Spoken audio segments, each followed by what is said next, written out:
Hi students, welcome to unique study circle YouTube channel. So మనం ఈ సెషన్లో Sunday grand test 36కి సంబంధించి arithmetic part explanation చూద్దాం. చూడండి, first question. A man spends 75% of his income. His income is increased by 20% and expenditure also increases by 10%. Find the percentage increase in his savings. చూడండి, ఒక person యొక్క ఆదాయం income మొత్తం 100 అనుకుంటున్నాము. వాడు 75% ఖర్చు చేస్తున్నాడు, అంటే బ్యాలెన్స్ 25% సేవ్ చేస్తున్నాడు. ఇన్కమ్ 100గా తీసుకున్నాము, ఎక్స్పెండిచర్ 75 అవుతుంది, సేవింగ్ 25 అవుతుంది. 25 1లో, 25 3లో, 25 4లో. ఇది ఇన్కము, ఇది ఎక్స్పెండిచర్, ఇది సేవింగ్.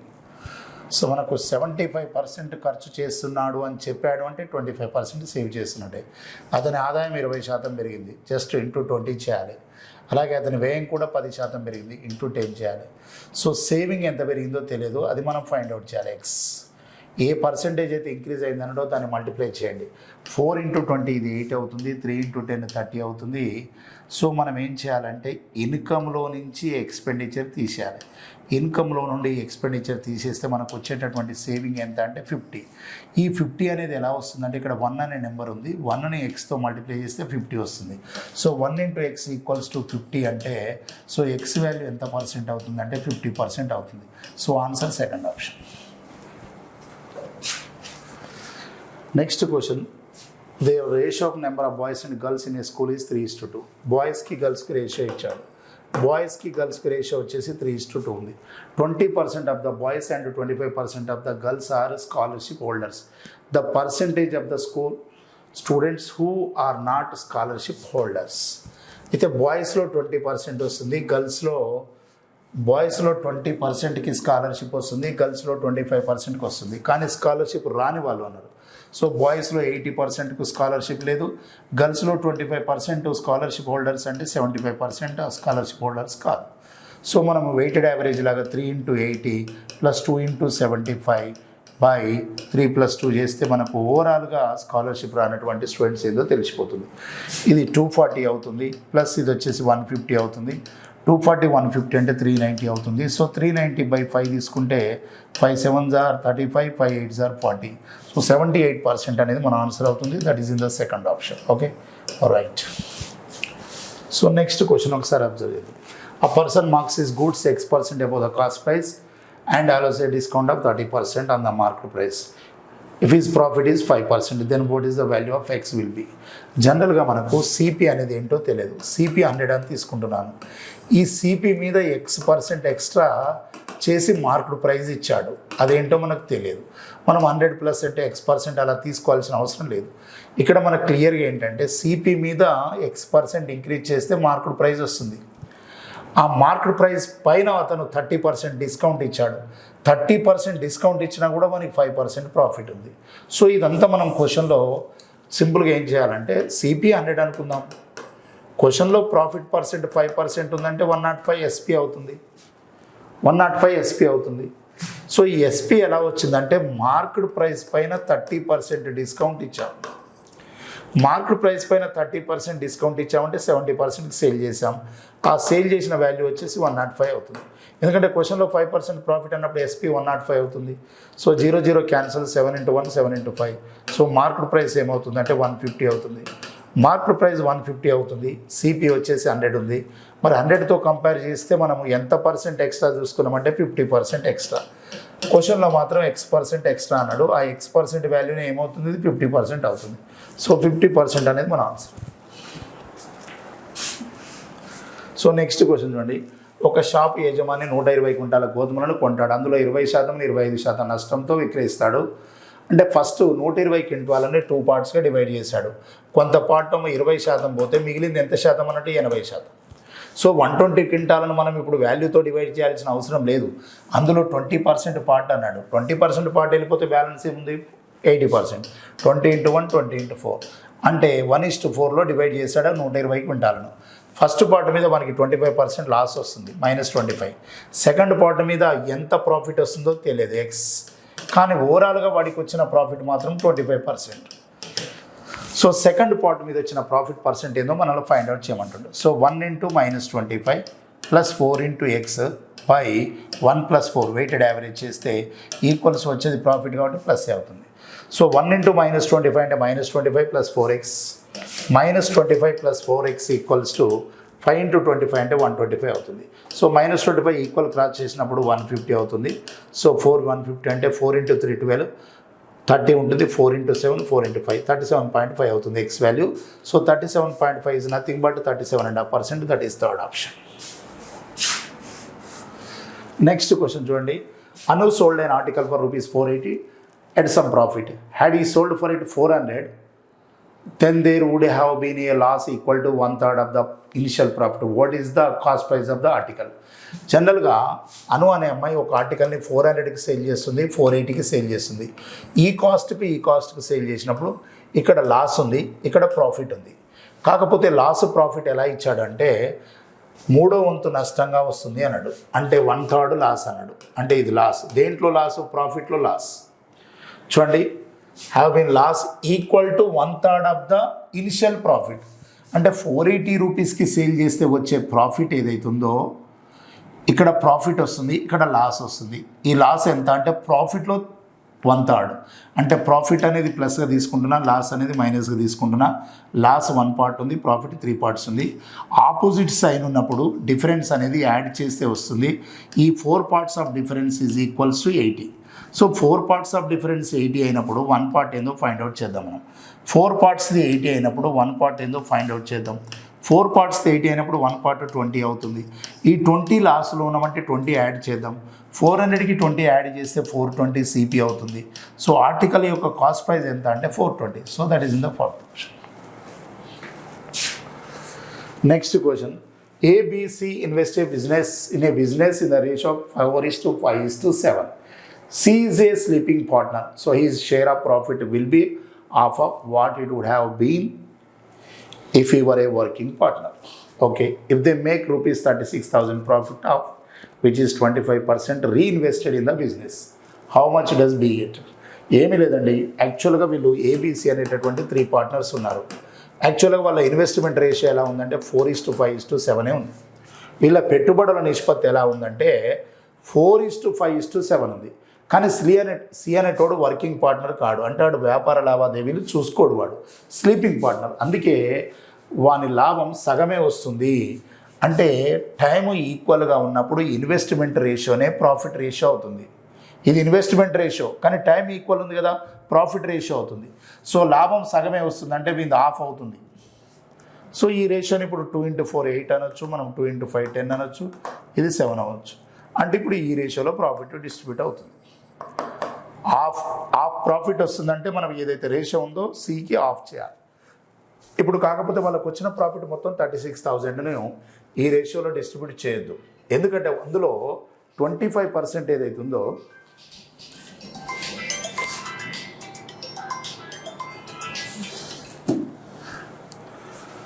సో ఆల్రెడీ అందులో 25% ఏదైతే ఉందో అండి, 25% ఏదైతే ఉందో దాన్ని రీఇన్వెస్ట్ చేశారు. అంటే వచ్చిన లాభం 36,000లో 25% లాభాన్ని తీసుకుపోయి మళ్ళీ వ్యాపారంలో పెట్టుబడి పెట్టారు.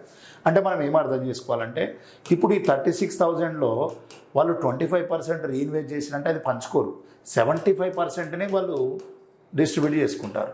So 2 zeros cancel. సో ఇప్పుడు మనం ఏం చూడాలంటే 360 × 75 చేస్తే వచ్చే అమౌంట్నే వాళ్ళు షేర్ చేసుకుంటారు.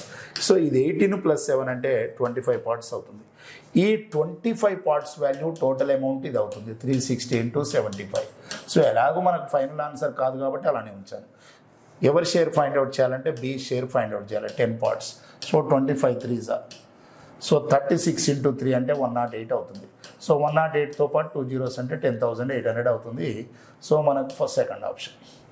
క్వశ్చన్లో ఎలా చూడాలంటే మనము 36,000 టోటల్ ప్రాఫిట్లో 25% రీఇన్వెస్ట్ చేస్తున్నప్పుడు వాళ్ళు షేర్ చేసుకునే అమౌంట్ ఎంత అంటే 75%. అంటే ఈ అమౌంట్ షేర్ చేసుకుంటారు.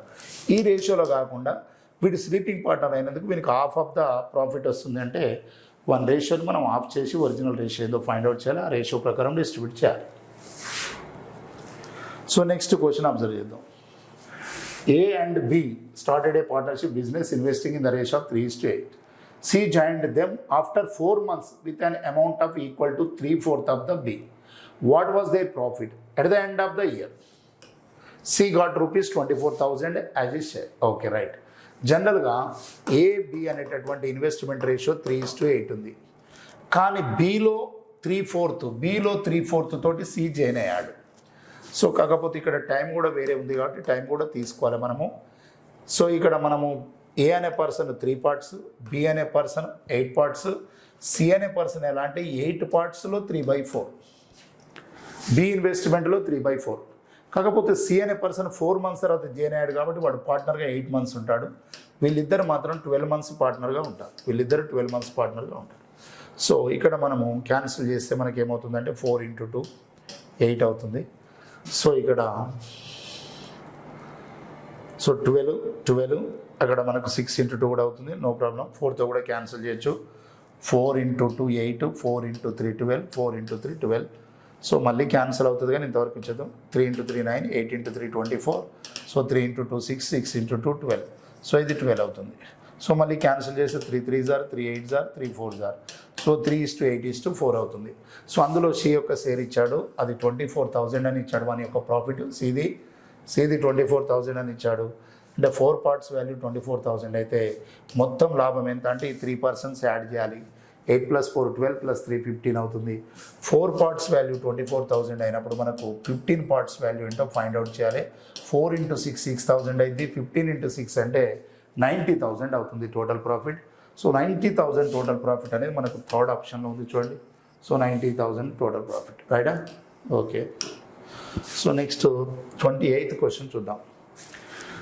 ఏ అండ్ బి అనే 2 పర్సన్స్ ఉన్నారు. వాళ్ళ యొక్క ఇన్వెస్ట్మెంట్ రేషియో 4:5 ఉంది. 10 మంత్స్ తర్వాత బి తన పెట్టుబడిని ఉపసంహరించుకున్నాడు. మొదటి సంవత్సరంలో వ్యాపారం 49,000 లాభం పొందింది. లాభంలో బి వాటా ఎంత? సో సింపుల్గా ఏబి అనేటటువంటి ఇద్దరు 2 పర్సన్స్ ఉన్నారు. వాళ్ళ ఇన్వెస్ట్మెంట్ ఎలా ఉందంటే 4:5 ఉంది. ఓకే, 4:5 ఉంది. మొత్తం డ్యూరేషన్ 1 year అంటే వీడు 12 మంత్స్ పాటు రన్ చేశాడు. వీడు మాత్రం 10 మంత్స్ తర్వాత వాడు వెళ్ళిపోయాడు మొత్తం, అంటే వీడు 10 మంత్సే పార్ట్నర్గా ఉన్నాడు. సో మనం దీన్ని 2 6s are 12, 2 5s are. So 24:25 రేషియోలో డిస్ట్రిబ్యూట్ చేయాలి. సో టోటల్ ప్రాఫిట్ వచ్చేసి 49,000 ఉంది. టోటల్ రేషియో వచ్చేసి 49 ఉంది.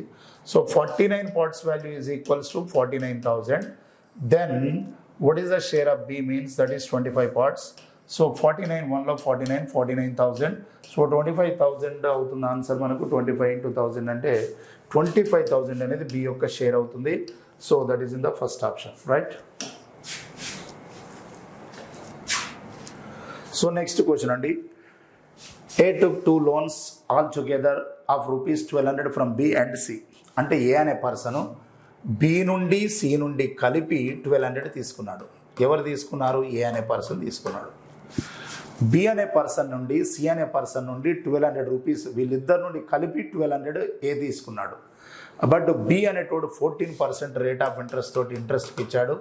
సి అనేటోడు మాత్రం 15% రేట్ ఆఫ్ ఇంట్రెస్ట్ తోటి ఇచ్చాడు. సో ఒక 1 yearలో ఏ అనేటోడు చెల్లించిన టోటల్ ఇంట్రెస్ట్ మాత్రం ఎంత అంటే ₹172. అయితే ఏ ఎంత అప్పు తీసుకున్నాడు అంటుండే. ఎక్కడ నుండి? The total interest paid by A in 1 year was ₹172. Then A is borrowed. Okay, అంటే బి నుంచి ఎంత తీసుకున్నాడు, సి నుంచి ఎంత తీసుకున్నాడో మనకు తెలియాలి. ఇక్కడ క్లియర్గా అబ్జర్వ్ చేయండి. వీళ్ళిద్దరి నుంచి తీసుకున్నటువంటి టోటల్ ఇనిషియల్ ప్రిన్సిపల్ ఏంటంటే 1,200. కానీ 1,200 మీద 1 yearలో వచ్చిన ఇంట్రెస్ట్ ఎంత? 172. సో 1,200లో 172 ఎంత పర్సెంటేజ్ ఫైండ్ అవుట్ చేయకుండా నేనేం చేస్తున్నానంటే 1,200లో 14% వాల్యూ, 1,200లో 15% వాల్యూ తీసుకుందాం. సో మనం ఒకసారి అబ్జర్వ్ చేస్తే బి అనే పర్సను 1,200లో 14% అన్నాడు. అంటే 14% అంటే ఏమవుతుంది మనకు చూడడం. సో 168 అవుతుంది బి అనే పర్సన్. సి అనే పర్సన్ అదే 1,200లో 15% అంటే ఏమవుతుంది అంటే 180 అవుతుంది. సో ఇక్కడ బికి సంబంధించినటువంటి ఇంట్రెస్ట్ పార్ట్ 168, సికి సంబంధించింది 180, ఓవరాల్ వచ్చేసి 172కి ఈక్వల్ అవుతుంది. సో బీసీని అలిగేషన్ చేసి ఇది 168 బి అవుతుంది, 180 సి అవుతుంది, 172 కాంబినేషన్ అవుతుంది. సో ఆపోజిట్ డిఫరెన్స్ చూస్తే ఇక్కడ మనకు వచ్చేసి డిఫరెన్స్ 4 అవుతుంది, ఇక్కడ డిఫరెన్స్ వచ్చేసి 8 అవుతుంది. 4:1, 4:8 ఉంది కాబట్టి 1:2 రేషియోలో ఇది అవుతుంది. సో టోటల్ అమౌంట్ 3 parts అనేది 1,200 వాళ్ళు తీసుకున్నప్పుడు 1200 కాబట్టి 3 పార్ట్స్ అనేది 1200 అయితే బి నుంచి తీసుకున్నది 2 పార్ట్స్, సి నుంచి తీసుకున్నది 1 పార్ట్. సో మనం ఏదో ఒకటి ఫైండ్ అవుట్ చేద్దాం. 2 పార్ట్స్ 3 4s ఆర్, సో మనము 4 × 2 800. అంటే బి అనే పర్సన్ నుంచి తీసుకున్నటువంటి ప్రిన్సిపల్ ఎంత అంటే 800, సి నుంచి తీసుకున్నటువంటి అమౌంట్ ఎంత అవుతుంది అంటే 400 అవుతుంది. చూడండి, rupees 400 from B, rupees 800 from B. So మనకు ఈ 4th ఆప్షన్ మన ఆన్సర్ అవుతుంది, ఎందుకంటే బి నుంచి తీసుకున్నటువంటి అమౌంట్ ఎంత అంటే 800. ఓకే, సి నుంచి 400 అవుతుంది, టోటల్ 1200 కదా. If a sum of money placed at compound interest compounded annually doubles itself in 5 years. ఏమి లేదండి, 5 yearsలో డబుల్ అవుతుంది అన్నాడు, అంటే 2 times అవుతుంది కాంపౌండ్ ఇంట్రెస్ట్ ప్రకారం. కొంత అమౌంట్ 5 yearsలో డబుల్ అవుతుంది. క్వశ్చన్లో 8 times కావాలి అంటుండు, 8 రెట్లు కావాలంటుండు. ఈ 2 timesని మనం 8 రెట్లు వచ్చేదాకా ఇంటూ చేయాలి, 2 × 2 × 2. సో 2 × 2 4, 4 × 2 16, 8 రెట్ల. సో చూడండి, doubles itself in 5 years, then the same amount of money will be 8 times itself in. Okay, ఇక్కడ ఒక మొత్తం డబ్బు చక్కెర వడ్డీపై సంవత్సరానికి ఒకసారి వడ్డీ పొందుతూ 5 సంవత్సరాల్లో 2 అవుతుంది. అదే మొత్తము 8 రెట్లు కావడానికి, అంటే సింపుల్ ఏం లేదు, 2 రెట్లు కావడానికి 5 సంవత్సరాలు పట్టింది కదా. 8 రెట్లు అంటే 2 × 2 4, 4 × 2 8 times అయింది. ఈ 2 timesకి 5 years పట్టింది కదా, ఇదే 2 timesని మనం ఎన్నిసార్లు మల్టిప్లై చేస్తే 8 times వస్తుందో చూడాలి. బట్ ఒక 2 timesకి ఎన్ని ఇయర్స్ పడుతుంది? 5 years. Next 2 timesకి 5 years, next 2 timesకి 5 years, అంటే టోటల్ డ్యూరేషన్ వచ్చేసి 15 years అవుతుంది. సో 15 years అనేది మన ఆన్సర్ అవుతుంది, that is in the 3rd option. So next question ఒకసారి అబ్జర్వ్ చేద్దాం. A person has left an amount of rupees 1,20,000 to be divided between his 2 sons aged 14 years and 12 years, such that they got equal amount when each attains 18 years of age. If the amount gets a simple interest of 5% per annum, the younger son share at present is. Okay, ఇక్కడ మనకు question అనేది simple interest compound interest అనేది ఇచ్చాడు. 5% సాధారణ వడ్డీ రేటుతో అన్నాడు. Okay, ఒక సన్కి 14 years ఉంది, ఇంకొక సన్కి 12 years ఉంది. ఇతనికి 18 years రావాలి, ఇతనికి 18 years రావాలంటే వీనికి 6 years టైం పడుతుంది, వీనికి 4 years టైం పడుతుంది. ఓకే, ఒక సన్నుని మనం ఏగా తీసుకుందాం. ఫస్ట్ సన్ 14 years ఉన్నోనికి 18 years రావాలంటే మనకి 4 years టైం పడుతుంది, బట్ రేట్ ఆఫ్ ఇంట్రెస్ట్ మాత్రం 5% by 100. And second son B ఉన్నాడు, మనకి 12 years నుంచి 18 years రావాలంటే 6 years టైం పడుతుంది, but rate of interest 5% by 100. Interest equal కాకుండా ఏం చెప్పాడంటే వయసులో సమానంగా పొందే ఉద్దేశంతో వాళ్ళు ఇన్వెస్ట్మెంట్ చేశారంటే మొత్తం ఈక్వల్ అని చెప్తున్నాడు. చూడండి, a person has left an amount of rupees 1,20,000 to be divided between his 2 sons aged 14 years and 12 years such that they get equal amounts. అంటే వాళ్ళిద్దరికి 18 సంవత్సరాలు వచ్చేసరికి వాళ్ళు ఇద్దరు ఈక్వల్ అమౌంట్ పొందాలి. ఇంట్రెస్ట్ ఈక్వల్ అయితే ఇలా చేస్తాం, కానీ అమౌంట్ ఈక్వల్ అన్నాడు కాబట్టి ఇది ఇంట్రెస్ట్ అవుతుంది. ఈ 30 parts కూడా ఇంట్రెస్ట్ అవుతుంది, ఈ 100 parts ప్రిన్సిపల్ అవుతుంది. 100 parts ప్రిన్సిపల్ మీద 20 parts ఇంట్రెస్ట్ అంటే 120 of amount, 100 parts principal 30 interest అంటే 130 అమౌంట్ అవుతుంది. So 0 0 cancel. 12A = 13B అంటే A:B ఈక్వల్స్ ఏమవుతుందంటే 13:12 అవుతుంది. సో ఏ షేర్ 13 parts ఉంటే బి షేర్ 12 parts ఉంటుంది. Total 25 parts value is equals to 1,20,000. So this 25 parts value is equals to 1,20,000. దెన్ చిన్న కుమారుడు అంటే ఫస్ట్ పర్సనా సెకండ్ పర్సనా? చూడండి, ఫస్ట్ పర్సన్కి 14 years ఉండే, సెకండ్ పర్సన్కి 12 years ఉండే, అంటే మనకి 6 years, అంటే బీని ఫైండ్ అవుట్ చేయాలి మనం 12. సో ఇక్కడ 25 × 4 100 అవుతుంది, 25 × 4 100 అవుతుంది, మళ్ళీ 200 ఉంటుంది. 25 parts వాల్యూ 1,20,000. దెన్ సో చిన్న కుమారుడు అంటే బి. ఇక్కడ ఫస్ట్ చూడండి, వీనికి 4 years టైం పట్టింది, వీనికి 6 years టైం పట్టింది, అంటే వీనికి 14 years ఏజ్ ఉండే, వీనికి 12 years ఏజ్ ఉండే. సో మనం బీది ఫైండ్ అవుట్ చేయాలి. సో ఇక్కడ 5 × 5 25, 5 × 2 5 × 4 24,000 అవుతుంది. 5 × 4 5 × 8 4,800 × 12 48 × 12 చేయాలి మనము. 48 ఇంటూ 12 చేస్తే చూడండి 8 ఇంటూ 2 16 ఉండాలి, లాస్ట్కి 6 ఉండి 2 జీరోస్ ఉండాలి, లాస్ట్కి 6 ఉండి 2 జీరోస్ ఉన్న ఆప్షన్ మనకు సెకండ్ ఆప్షన్ ఉంది. So that is 57,600 is our required answer, right. Next question చూడండి. The average price of 50 articles is rupees 36. Later it was found that 20 was read as 65 and 38 was read as 83. The articles were 45 instead of 50.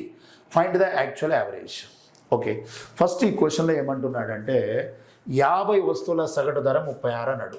So 50 వస్తువుల సగటు ధర 36 అంటే total ఏందో చూద్దాం మనం. 5 into 30 150 180 అంటే total 1800 అవుతుందండి. 50 వస్తువుల సగటు 36 ఉన్నప్పుడు టోటల్ 1800 అవుతుంది. కానీ ఇక్కడ ఒక చిన్న మిస్టేక్ జరిగింది. 20ని 65గా అంటే 20 ప్లేస్లో 65 తీసుకున్నారు, అంటే ఎక్స్ట్రా 45 తీసుకున్నారు. మరి 38 ప్లేస్లో 83 తీసుకున్నారు. 13లో 8 పోతే 5, సో 7లో 3 పోతే 45, ఇక్కడ కూడా 45 ఎక్స్ట్రా తీసుకున్నారు. అంటే 20 తీసుకోవాల్సిన నెంబర్ ప్లేస్లో 65 తీసుకున్నారు, 38 ప్లేస్లో 83 తీసుకున్నారు. 2 times 45 45 90 ఎక్స్ట్రా తీసుకున్నారు. 90 ఎక్స్ట్రా తీసుకొని క్యాలిక్యులేట్ చేస్తే వచ్చిన యావరేజ్ 36. అంటే ఈ టోటల్ అనేది కరెక్ట్ కాదు. ఎంత ఎక్స్ట్రా ఉంది ఇందులో? 90. సో మనం 90 సబ్ట్రాక్ట్ చేయాలి, అప్పుడు 1710 బ్యాలెన్స్ అవుతుంది. ఇప్పుడు ఇది ఒరిజినల్ టోటల్. ఒరిజినల్ టోటల్ చేద్దామంటే some of items by number of items చేసే ముందు మనకేం చెప్తున్నాడు అంటే ఐటమ్స్ కూడా 50 కాదు, ఓన్లీ 45. సో 45గా తీసుకుంటున్నాడు అంటే మనం ఏం చేయాలంటే ఒరిజినల్ టోటల్ని మనం ఏం చేయాలంటే ఇప్పుడు 45గానే తీసుకోవాలి. 9 into 5 45, 9 into 1 9. సో 9 వెళ్ళిపోతే మనకి ఏముంటుంది ఇక్కడ 17లో 9 వెళ్ళిపోతే 8, 9 into 9 81 190 ఉంటుంది. సో 5 into 3 15, 40 ఉంటుంది, 5 into 8. సో ఒరిజినల్ ఏమవుతుందంటే యావరేజ్ 38 అవుతుంది. ఓకే, సో నెంబర్స్ కూడా 50 ఉన్న ఆర్టికల్స్ 45గా ట్రీట్ చేయాలి ఫైనల్గా. సో 38 అనేది మన ఆన్సర్. నెక్స్ట్ 33 క్వశ్చన్ ఒకసారి అబ్జర్వ్ చేద్దాం. The sum of average of first set of 8 consecutive even numbers C and second set of 13 consecutive odd numbers C is 142. If the smallest even number is 54, then find the largest odd number అన్నాడు. Okay, then find the largest odd number అన్నాడు. Okay, కనిష్ట సంఖ్య అయినా గరిష్ట base సంఖ్య ఏదన్నాడు. Okay, right. ఒక్కసారి మనం observe చేయాలి. 8 సరి సంఖ్యలు అన్నాడండి. ఇది చూడండి, first one, second one, third one, fourth one, fifth one, sixth one, seventh one, 8th one. 8 సరి సంఖ్యల సమితి ఉన్నది. అందులో 13 అంటే 8 ఏమో ఈవెన్ నెంబర్స్ ఉన్నాయి, 13 ఏమో ఆడ్ నెంబర్స్ ఉంది. ఈ రెండింటి యొక్క యావరేజ్ టోటల్ ఎంత ఉంది అంటే 142 ఉంది. 8 ఈవెన్ నెంబర్స్ యొక్క యావరేజ్ ఉంది, 13 ఆడ్ నెంబర్స్ యొక్క యావరేజ్ ఉంది. ఈ 2 సెట్స్ యొక్క యావరేజ్ కలిపితే మనకు ఉన్నటువంటి వాల్యూ ఎంత అంటే 142. అయితే కనిష్ట సరి సంఖ్య 54 అయినా గరిష్ట బేస్ సంఖ్య ఎంత అన్నాడు. సో ఫస్ట్ నేనేం చేస్తున్నానంటే ఇలా చూస్తున్నాను, 1 2 3 4 5 6 7 8. కనిష్ట సరి సంఖ్య మనకు 54 అని ఇచ్చాడు. అంటే నెక్స్ట్ ఎంత ఉంటుంది? 56 58 60 62 64 66 68. యావరేజ్ అంటే ఇక్కడ మిడిల్లో ఉంటుంది. మనకి ఇప్పుడు యావరేజ్ కావాలి, ఎందుకంటే ఈ 8 ఈవెన్ నెంబర్స్ యొక్క యావరేజ్ 13 ఆడ్ నెంబర్స్ యొక్క యావరేజ్ కలిపితే ఎంత ఉందంటే 142 ఉంది.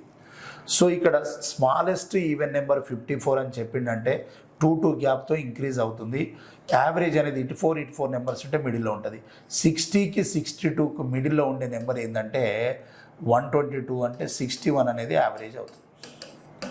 వీటి యొక్క యావరేజ్ 61 అవుతుంది. 54 56 58 అలా అవుతుంది, 61 అవుతుంది. 61 అనేది ఏమవుతుందంటే వీటి యొక్క యావరేజ్ అవుతుంది, ఆడ్ నెంబర్స్ యావరేజ్. కానీ మనం ఈ క్వశ్చన్లో అబ్జర్వ్ చేస్తే ఆడ్ నెంబర్స్ ఈవెన్ నెంబర్స్ యొక్క యావరేజ్ టోటల్ యావరేజ్ ఎంత ఉందంటే 142 ఉంది. 142లో నుంచి ఇప్పుడు 61 తీసేస్తే ఇక్కడ 1 ఉంటుంది, 14లో 6 వెళ్ళిపోతే 8 ఉంటుంది, 14లో 6 వెళ్ళిపోతే 8 ఉంటుంది. ఈ 81 అనేది ఏంటంటే ఆడ్ నెంబర్స్ యొక్క యావరేజ్, ఆడ్ నెంబర్స్ యొక్క యావరేజ్. ఆడ్ నెంబర్స్ యొక్క యావరేజ్ కదా, మొత్తం 13 ఆడ్ నెంబర్స్ ఉన్నాయి చూడండి. 13 ఆడ్ నెంబర్స్లో ఇటు 6 ఆడ్ నెంబర్స్ తీసేస్తే మిడిల్లో ఒక ఆడ్ నెంబర్ ఉంటుంది, అదే యావరేజ్. 13 ఆడ్ నెంబర్స్లో left 6 odd numbers, right 6 odd numbers 12 వెళ్ళిపోతే మిడిల్లో ఒక ఆడ్ నెంబర్ ఉంటుంది, ఆ మిడిల్ ఆడ్ నెంబరే యావరేజ్ అవుతుంది. సో పెద్ద ఆడ్ నెంబర్ అంటే లార్జెస్ట్ ఆడ్ నెంబర్ కావాలంటే ఆడ్ నెంబర్స్ ఒక్కొక్క 2 ఇంక్రీజ్ అవుతాయి కాబట్టి 6 × 2 12 ఇంక్రీజ్ అవుతుంది. 81కి 12 యాడ్ చేస్తే మన ఆన్సర్ వస్తుంది. So that is 93. సో 93 అనేది మన ఆన్సర్ అవుతుంది. So that is in the second option. Right అండి. Next question. The ratio of the monthly incomes of X and Y is 5:4 and that of their monthly expenditures is 9:7. If the income of Y is equals to the expenditure of X, then what is the ratio of the savings of X and Y? So చాలా క్లియర్గా మనం observe చేస్తే ఇక్కడ XY ఇద్దరు ఉన్నారు. వాళ్ళ యొక్క income ratio ఎలా ఉందంటే 5:4 ఉంది. సో నేను 5A 4A అనుకుంటున్నా ఇన్కమ్ని. అంటే XYలలో క్వశ్చన్ ఉంది కాబట్టి 5A 4A అనుకుంటున్నా. వీళ్ళ యొక్క ఎక్స్పెండిచర్ కూడా 9:7 ఉంది. 9:7 ఉంది అంటే 9B 7B అనుకుంటున్నాను. ఇదేమవుతుందంటే ఇది ఇన్కమ్ అవుతుంది, ఇదేమవుతుంది ఎక్స్పెండిచర్ అవుతుంది. సేవింగ్ ఎలా అవుతుంది అంటే సేవింగ్ రేషియో, సేవింగ్ కావాలంటే ఫస్ట్ పర్సన్ ఇన్కంలో నుంచి ఫస్ట్ పర్సన్ ఎక్స్పెండిచర్ తీసేయాలి. 5Aలో నుంచి 9B తీసేయాలి. అలానే సెకండ్ పర్సన్ ఇన్కంలో నుంచి సెకండ్ పర్సన్ ఎక్స్పెండిచర్ 4A నుంచి 7B తీసేయాలి. అప్పుడు ఇది ఏమవుతుందంటే ఇన్కంలో నుంచి ఎక్స్పెండిచర్ పోతే ఇది సేవింగ్ రేషియో అవుతుంది. 5A - 9B = 4A - 7B. కాకపోతే ఏ వాల్యూ బి వాల్యూ తెలవడానికి మనకు చిన్న క్లూ ఇస్తాడు. ఏదైనా ఏమి ఇచ్చాడో చూడండి ఇక్కడ. If the income of Y is equals to expenditure of Y. Income of Y అన్నాడు. ఇన్కమ్ ఆఫ్ Y అంటే ఏంది 4A. ఇన్కమ్ ఆఫ్ Y అంటే 4A. ఎక్స్పెండిచర్ ఆఫ్ X అంటే 9B. These two are equal. Income of Y is equals to expenditure of X expenditure ఎంత ఉందంటే 9B ఉంది. So ఏకి opposite 9 ఉంది, బీకి ఆపోజిట్ 4 ఉంది. సో A:B అంటే 9:4. సింపుల్గా మనం ఇక్కడ 9:4 సబ్స్టిట్యూట్ చేసుకోవాలి.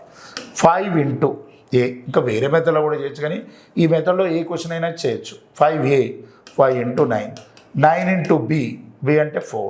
So 4A 9, 7B. సో 45 36. 45లో నుంచి మనం 36 తీసేయాలి. 15లో 6 వెళ్ళిపోతే 9 అవుతుంది. సో ఇది 9 అవుతుంది. సో నెక్స్ట్ వచ్చేసి 36 - 28. 36 - 28 అంటే 8 అవుతుంది. సో 9:8 అనేది మన ఆన్సర్ అవుతుంది. That is in the third option. Okay చూడండి 35 క్వశ్చన్ ఒకసారి అబ్జర్వ్ చేద్దాం. When X is subtracted from each of 19, 28, 55, 91, the numbers so obtained in this order are in proportions. What is the mean proportional between X + 9 and X²? క్వశ్చన్లో ఏం చెప్తుందంటే 19 అనేది ఒక number ఉంది, 28 అనేది ఒక నెంబర్ ఉంది, 55 అనేది ఒక నెంబర్ ఉంది, 91 అనేది ఒక నెంబర్ ఉంది.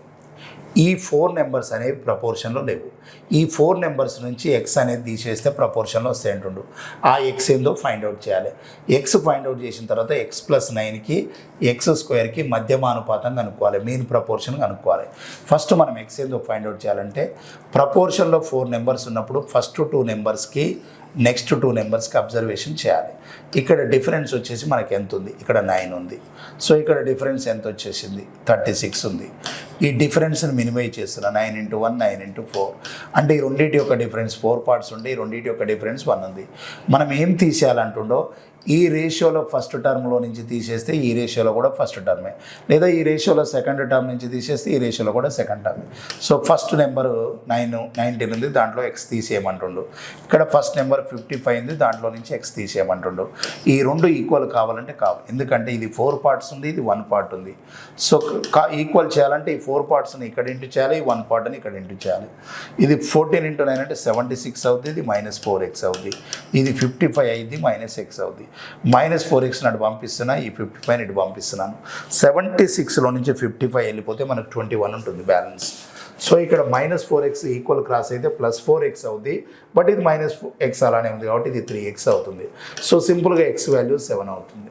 X వాల్యూ 7 వచ్చిన తర్వాత మనం ఫైండ్ అవుట్ చేయాల్సిన మీన్ ప్రపోర్షన్ ఏంటంటే, ఇప్పుడు AB అనే 2 వాల్యూస్ నేను దాని మీన్ ప్రపోర్షన్ ఫైండ్ అవుట్ చేయాలంటే ఫార్ములా √AB. అలానే మనం ఫైండ్ అవుట్ చేస్తున్న మీన్ ప్రపోర్షన్ ఫైండ్ అవుట్ చేయాల్సింది ఏంటంటే X + 9 and X². సో దీనికి మీన్ ప్రపోర్షన్ ఫైండ్ అవుట్ చేయాలి. In place of X we have to substitute 7 + 9 that is 16. So 7² as it is. So Here root 16 is nothing but 4. 7 square is nothing but 7. 7 into 4, 28. So our final answer is 28. That is in the second option. Okay. So next question ఒకసారి observe చేద్దాం.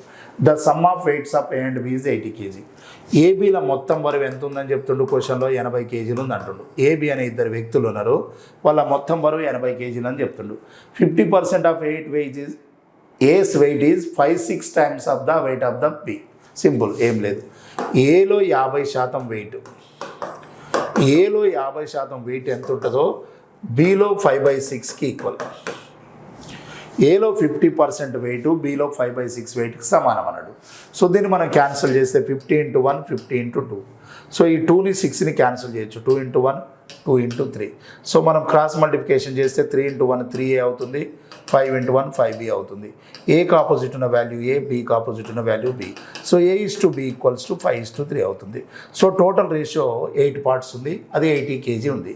So 8 parts value 80 kg అయినప్పుడు మనం find out చేయాల్సింది వాళ్ళ యొక్క difference find out చేయాలి. 5 పార్ట్స్కి 2 పార్ట్స్కి difference అంటే 5 పార్ట్స్కి 3 పార్ట్స్కి difference అంటే 2 పార్ట్స్ ఫైండ్ అవుట్ చేయాలి. సో 8 into 10 అంటే 20 kg వాళ్ళ వెయిట్ యొక్క డిఫరెన్స్ అవుతుంది. సో 20 kg మన ఆన్సర్ అవుతుంది. That is in the third option. Okay. Total weight అంటే టోటల్ రేషియో చూడాలి. టోటల్ రేషియో 5:3 అంటే 8 పార్ట్స్.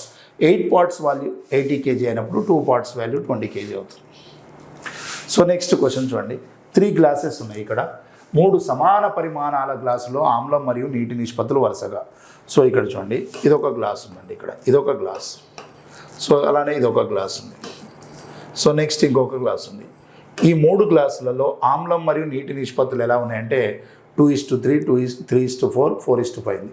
ఇందులో 2:3 ఉంది, ఇందులో 3:4 ఉంది, ఇందులో 4:5 ఉంది. సో ఈ మూడింటిని కలిపేసి మనం ఏం చేసినామంటే ఒక పెద్ద పాత్రలో పోస్తున్నాం, ఇందులో పోస్తున్నాం. దాంట్లో ఉన్నటువంటి యాసిడ్కి వాటర్కి రేషియో ఏందంటుండే, ఇది క్వశ్చన్. కాకపోతే మనకు చెప్పేటప్పుడు ఈ 3 కూడా ఈక్వల్ వాల్యూమ్ తోటి ఉన్నాయి.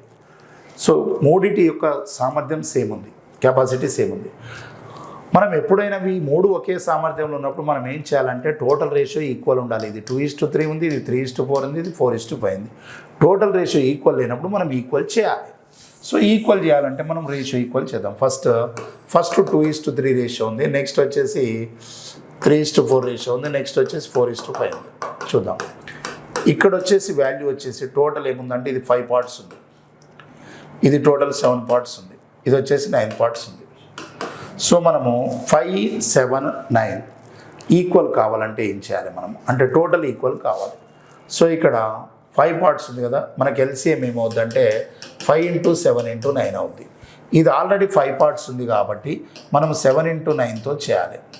ఇది ఆల్రెడీ 7 పార్ట్స్ ఉంది కాబట్టి 5 into 9 చేయాలి. సో ఇది ఆల్రెడీ 9 పార్ట్స్ ఉంది కాబట్టి 5 into 7 చేయాలి. సో ఇది 9 into 7 అంటే ఇది 63, 9 into 5 అంటే ఇది 45. సో నెక్స్ట్ వచ్చేసి మనకు 7 into 5 అంటే 35. ఈ నెంబర్ని ఇటు సైడ్ పంపించాలి. 63 into 2 126 అవుతుంది. సో 63 into 3 సో 189 అవుతుంది. సో నెక్స్ట్ 45 into 3 అంటే 135 అవుతుంది. 45 into 4 అంటే 180 అవుతుంది. అలానే 35 into 4 అంటే మనకి ఏమవుతుందంటే 140 అవుతుంది. 35 into 5 అంటే 175 అవుతుంది.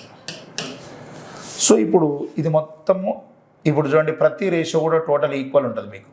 సో ఇది యాసిడ్, ఇది వాటర్, మొత్తం యాడ్ చేయాలి. 5 + 6 అంటే 11 అవుతుంది, 4 + 8 10 అవుతుంది, 401 అవుతుంది. సో ఫస్ట్ వన్ 401 అవుతుంది, 7 ఇది 14 అవుతుంది, 17 + 7 అంటే 24 అవుతుంది. సో 544 అవుతుంది. సో 401:544. సో 401:544 అనేది మన ఆన్సర్ అవుతుంది. సో మనకు 4th ఆప్షన్లో కనిపిస్తుంది, అది 401:544. Okay, right. నెక్స్ట్ క్వశ్చన్ ఒకసారి అబ్జర్వ్ చేద్దాం. ఏ ఒక పనిలో 7/13 వంతు 28 రోజుల్లో పూర్తి చేస్తాడు. బి ఏ కంటే రెట్టింపు సామర్థ్యం గలవాడు. బి ఆ పనిని ఎన్ని రోజుల్లో పూర్తి చేస్తాడు అన్నాడు. ఓకే, ఒక పని చేద్దాం. ఇక్కడ చూడండి, ఏ అనే పర్సన్ 7/13 వరకునే 28 డేస్లో చేస్తుందంటే వాడు టోటల్ వర్క్ ఎన్ని డేస్లో చేస్తాడో చూడాలంటే ఈ ఫ్రాక్షన్ని రివర్స్ చేయాలి. 13/7 into 28, 7 into 4 28, 34, 13 into 4 అంటే 52 డేస్లో చేస్తాడు. ఏ అనే పర్సన్ 52 డేస్లో వర్క్ చేస్తాడు. ఇది క్లియర్. 7/13 వర్క్ని 28 డేస్లో ఉంటే టోటల్ వర్క్ని ఫ్రాక్షన్ వర్క్ చేయాలి. ఇప్పుడు బి ఏ కంటే రెట్టింపు సామర్థ్యం అన్నాడు. సో ఏ బి ఇద్దరిని తీసుకుంటే బి యొక్క ఎఫిషియన్సీ ఎలా ఉందంటే ఏ కంటే డబుల్ ఉంది. ఇది ఎఫిషియన్సీ సామర్థ్యం. ఏ ఒక్క భాగం పనిచేస్తే బి 2 భాగాలు పనిచేస్తాడు. ఇప్పుడు టోటల్ వర్క్ ఫైండ్ అవుట్ చేస్తే డైలీ 1 పార్ట్ లాగా ఏ అనే పర్సన్ 52 డేస్లో వర్క్ చేశాడు.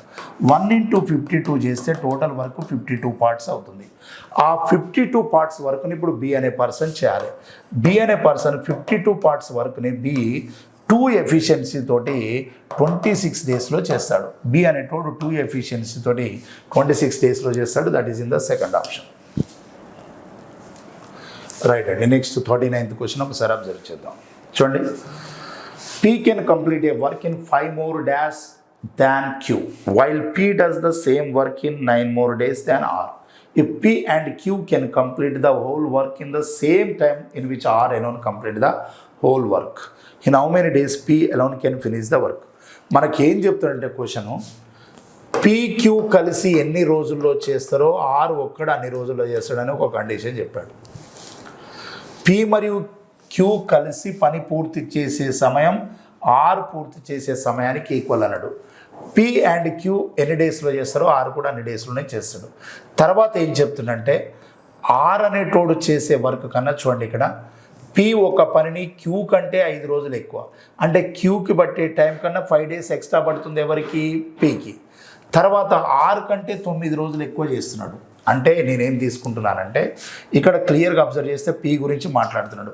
P అనే పర్సన్ Qతో కంపేర్ చేస్తే 5 days ఎక్స్ట్రా, Rతో కంపేర్ చేస్తే 9 days ఎక్స్ట్రా. RX అని తీసుకుంటున్నాను, అప్పుడు PX + 9 అవుతుంది. ఎందుకంటే Rతో కంపేర్ చేస్తే 9 days ఎక్స్ట్రా అన్నాడు. ఈ Q అనే పర్సన్తో కంపేర్ చేస్తే ఇది 5 days ఎక్స్ట్రా అన్నాడు. అంటే Rతో కంపేర్ చేస్తే 9 days ఎక్స్ట్రా ఉన్నాడు, Qతో కంపేర్ చేస్తే 5 days ఎక్స్ట్రా ఉంది. అంటే ఇందులో 5 days ఎక్స్ట్రా ఉంది, అంటే వీడు X + 4 అవుతాడు. సో ఇప్పుడు ఈ X వాల్యూ ఫైండ్ అవుట్ చేయాలన్నా R ఫైండ్ అవుట్ చేయాలన్నా ఎక్స్ట్రా వాల్యూస్ ఏవైతున్నాయో వాటికి రూట్ ఫైండ్ అవుట్ చేయాలి. మనం X కనుక్కోవాలంటే ఎక్స్ట్రా వాల్యూ 9కి 4కి అండర్ రూట్ ఫైండ్ అవుట్ చేస్తే రూట్ 36 అంటే ఏమవుతుందంటే 6 అవుతుంది. సో ఇప్పుడు R అనేటోడు ఎన్ని డేస్లో చేస్తాడంటే 6 డేస్లో చేస్తాడు. Q అనేటోడు ఎన్ని డేస్లో చేస్తాడంటే 6 + 4 10 డేస్లో చేస్తాడు. P అనేటోడు ఎన్ని డేస్లో చేస్తాడంటే 6 + 9 15 డేస్లో చేస్తాడు. సో మన క్వశ్చన్లో ఫైండ్ అవుట్ చేయమన్నది ఏంటంటే P ఆ పని మొత్తాన్ని ఎన్ని రోజుల్లో చేస్తాడంటే 15 రోజుల్లో చేస్తాడు. ఇది చాలా స్టాండర్డ్ క్వశ్చన్, రిపీటెడ్గా వస్తుంది ఎగ్జామ్స్లో. Pipes A and B can fill a tank in 12 minutes and 15 minutes respectively. The tank when full can emptied by pipe C in X minutes. When all the 3 pipes are opened simultaneously, the tank is full in 10 minutes. The value of X is, యాక్చువల్గా 2 నింపే పైపులు ఉన్నాయి. ఇది 12 minutesలో fill చేస్తే ఇది 15 minutesలో fill చేస్తుంది, ఇది X minutesలో empty చేస్తుంది. 3 వర్క్ చేసినాక కూడా 10 minutesలో ట్యాంక్ ఫిల్ అయింది అన్నాడు. అంటే ఇది ఫిల్ చేస్తుంది 1/12, ఇది కూడా ఫిల్ చేస్తుంది 1/15, ఇది ఎంటీ చేస్తుంది. దాని యొక్క ఎఫిషియన్సీ తెలియదు. ఇవి 2 ఫిల్ చేయడం, ఇది ఎంటీ చేయడం ఒకేసారి జరిగినా కూడా ఆ ట్యాంక్ మొత్తం 10 minutesలో ఫిల్ అయిందంటే 1/10. సో ఇది +A, ఇది +A, ఇది +A, ఇక్కడ వచ్చేది మాత్రం మైనస్. సో దాని ఎఫిషియన్సీ ఏందో చూసే ముందు 12కి 15కి 10కి ఎల్సిఎం చేస్తే 16, 12 × 5, so 15 × 4 +5 +4 here minus efficiency equals to 10 × 6 + 6. జనరల్గా చూడండి, ఇది 5 parts ఫిల్ చేస్తుంది, ఇది 4 parts ఫిల్ చేస్తుంది, ఇది ఎన్ని పార్ట్స్ ఎంటీ చేస్తుందో తెలియదు, కానీ రిజల్ట్ చూస్తే మాత్రం 6 parts ఫిల్ అయింది, 5 parts ఫిల్ అయింది, 4 parts ఫిల్ అయింది, టోటల్ 9 parts ఫిల్ అయింది. ఇది 9 parts ఫిల్ అయింది, మనకు రిజల్ట్లో 6 partsే కనిపిస్తుందంటే 3 parts లాగా ఎంటీ చేస్తుంది. 9 parts ఫిల్ అయింది, అందులో 3 ఎంటీ అయితే రిజల్ట్ ఏముంది 6. సో ఎంటీ పైప్ యొక్క ఎఫిషియన్సీ ఎంత అంటే 3. సో మొత్తం ట్యాంక్ 60 parts ఉంది. ఆ 60 partsని ఇది ఎఫిషియన్సీ 3 లాగా, -3 అంటే ఎంటీ అని తెలడానికి చెప్తున్నాను అంతే. దాని యొక్క ఎఫిషియన్సీ 3 parts అంటే 60/3 అంటే అది ఒక 20 minutesలో ఎంటీ చేస్తుంది. బట్ మనకి X minutesలో ఎంటీ చేస్తుంది అన్నాడు కాబట్టి X వాల్యూ అనేది 20 minutesకి ఈక్వల్ అవుతుంది. సో X విలువ ఎంత అన్నాడు. సో 20 అనేది answer, first option. Okay, right. So దీంతో మీకు గ్రాండ్ టెస్ట్ 36కి సంబంధించి అర్థమెటిక్ పార్ట్ ఎక్స్ప్లెనేషన్ కంప్లీట్ అయిందండి. సో నెక్స్ట్ వీడియోలో మనము 36 గ్రాండ్ టెస్ట్లో పార్ట్ 2 అర్థమెటిక్ ఎక్స్ప్లెనేషన్ చూద్దాం. Thank you.